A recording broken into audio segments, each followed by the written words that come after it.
So kahapon ay muling nagpakita si Renz Abando ng kanyang pagiging athleticism kahit kakagaling lang nito sa madalang injury.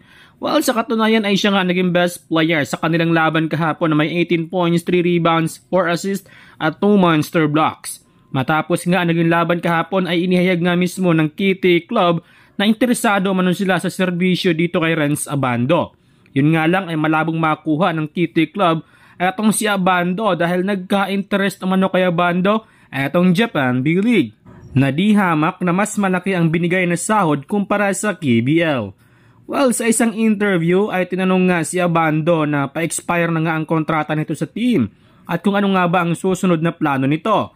Ayon kay Abando na hindi pa nila napag-usapan ang mangyayari para sa susunod na season.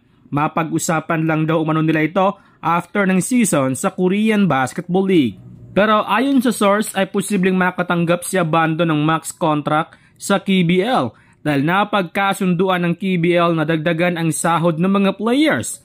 Well, mas mainam na manatili lamang si Abando sa kanyang team dahil na-adapt na nito ang sistema ng naturang team. Siyempre, titingnan din natin dyan kung tataasan nga ba ang kanyang sahod.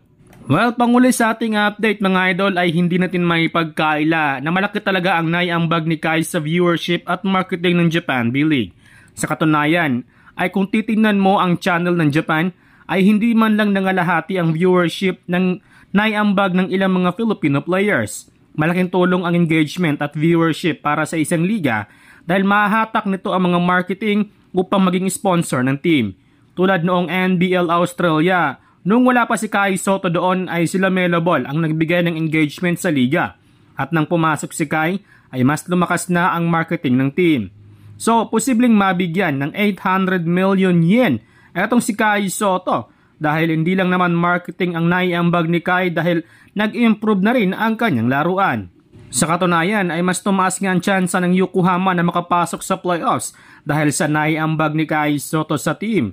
If ever na-offeran si Kai ng max contract ng Japan B-League, ay mapapanatili pa nito si Kai Sotto sa Japan. Kayo mga idol, ano sa tingin ninyo ang maaaring gawin ng kampo ni Kai Sotto after this season? Pag-usapan natin yan sa ating comment section.